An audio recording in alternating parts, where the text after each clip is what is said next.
ఇప్పుడు మొదటి ఏవీని ప్రదర్శిస్తున్నారు. దయచేసి వీక్షించవలసిందిగా కోరుతున్నాం. ఏవీ ప్లీజ్.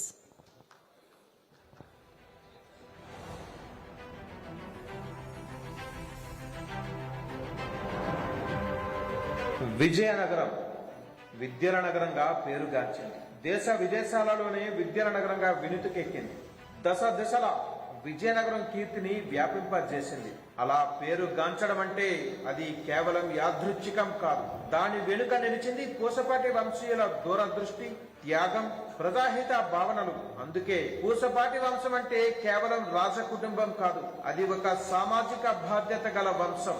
విద్యా పునరుజ్జీవ ఉద్యమం, ఒక సాంస్కృతిక చిహ్నం. అన్ని కలగలిసి కళలు, సాంస్కృతిక, క్రీడలు, వారసత్వ సంపదల సృష్టికర్త. విజయనగరాన్ని విద్యల నగరమని, కళలకు కానాచి అని అంటారు. దీనినే దక్షిణ కాశీ అని కూడా అంటారు. భారతదేశం ఇంకా బ్రిటిష్ పాలనలోనే ఉన్న రోజులవి. అలాంటి రోజులలోనే మహారాజా 3వ విజయరామ గజపతి రాజు గారు ఒక విప్లవాత్మక ఆలోచన చేశారు.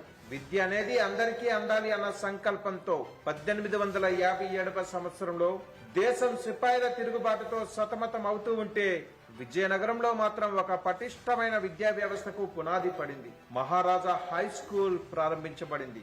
అక్కడి నుండే విజయనగరం సరికొత్త రూపురేఖలు దిద్దుకుంది.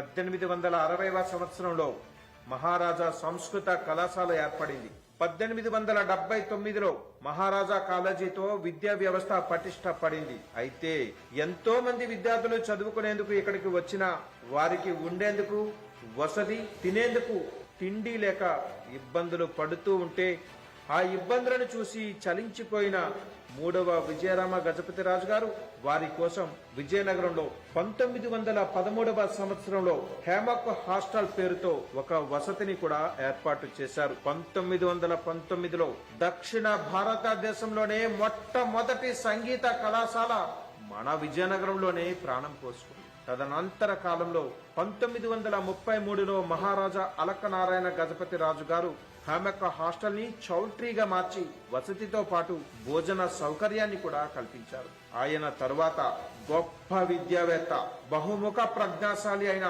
మహారాజా రాజాసాహెబ్ డాక్టర్ పూసపాటి విజయరామ గజపతి రాజు గారు, ఆయనే మన పివిజి రాజు గారు తన తాత ముత్తాతల ఆశయాలను మరింతగా ముందుకు తీసుకుని వెళుతూ అసలు విద్యా వ్యాప్తికి మూలం ఉపాధ్యాయులు కాబట్టి ఉపాధ్యాయులను తయారు చేస్తే విద్య మరింతగా అందరికీ అందుబాటులోకి వస్తుందని తలచి భారతదేశంలోనే మొట్టమొదటి బిఈడి కళాశాలను 1950వ సంవత్సరంలో విజయనగరంలో ప్రారంభించారు.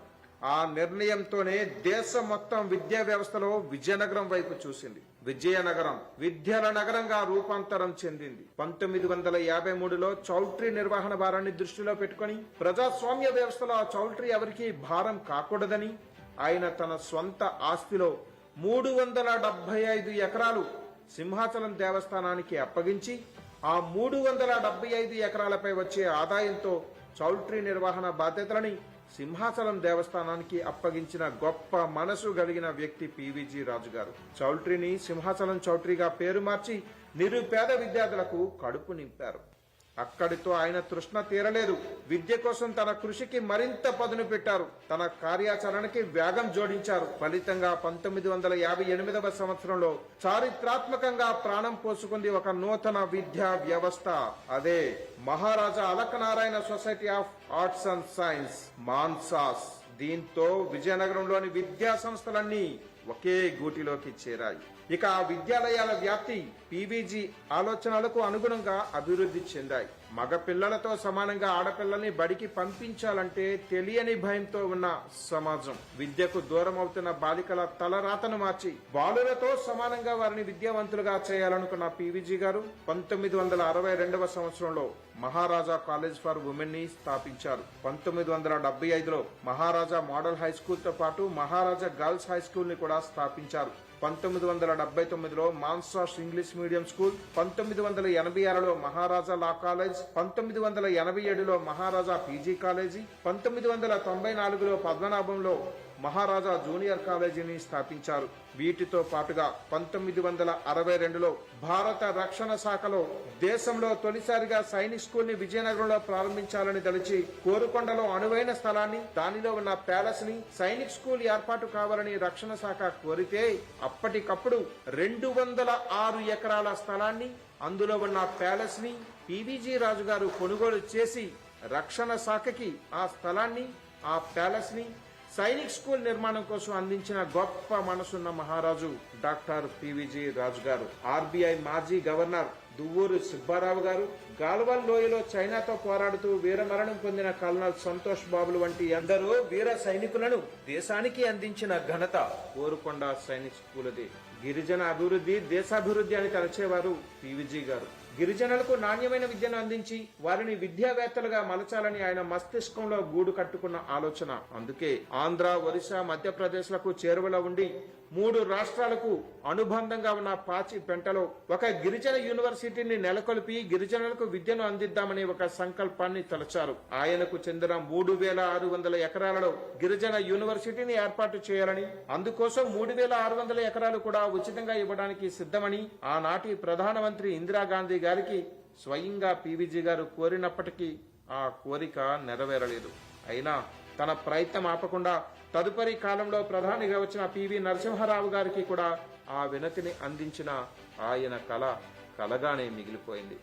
దేశానికి ఎంతో గర్వకారణంగా దేశ కీర్తిని ఇన్మడింపజేసిన ఎందరో గొప్ప గొప్ప వ్యక్తులు విజయనగరం మహారాజులు ఏర్పాటు చేసిన విద్యా సంస్థలలో చదువుకున్నవారే.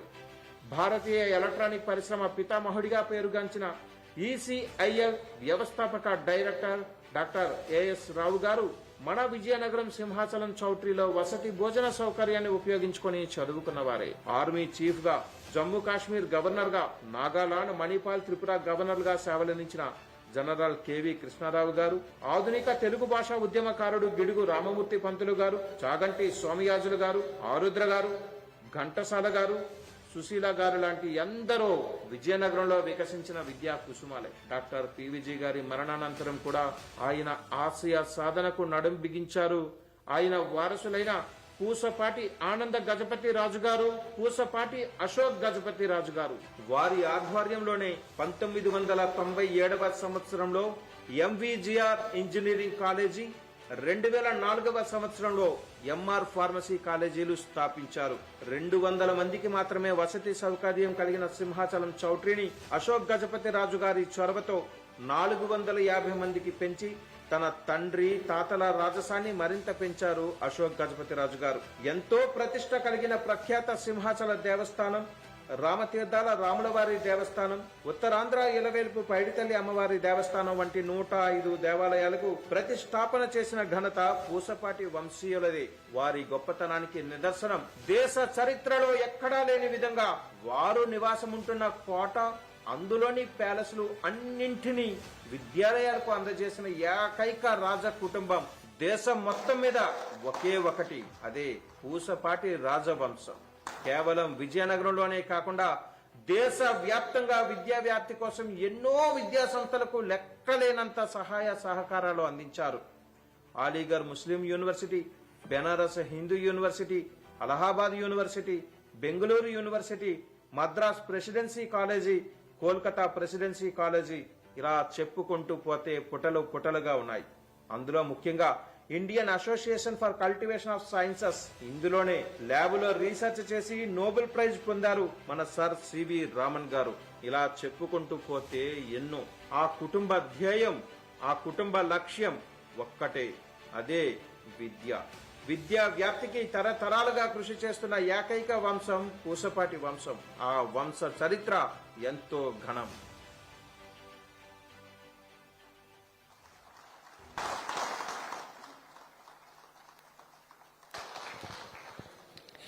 ధన్యవాదాలు. తర్వాత మనకు ఎప్పుడెప్పుడా అని ఉత్తరాంధ్ర వారందరూ చాలా ఆసక్తిగా ఎదురు చూస్తున్నటువంటి భోగాపురం గ్రీన్ఫీల్డ్ అంతర్జాతీయ విమానాశ్రయం, దాని యొక్క పనులు ఏ విధంగా కొనసాగుతున్నాయో ప్రాజెక్టు గురించినటువంటి వివరాలపై మరొక ఏవీని ఇప్పుడు చూద్దాం.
ఇప్పుడు జిఎంఆర్ మాన్సాస్ ఏవియేషన్ ఎడ్యూసిటీ ప్రాజెక్టుకు సంబంధించిన వివరాలతో మరొక చిన్న ఏవి.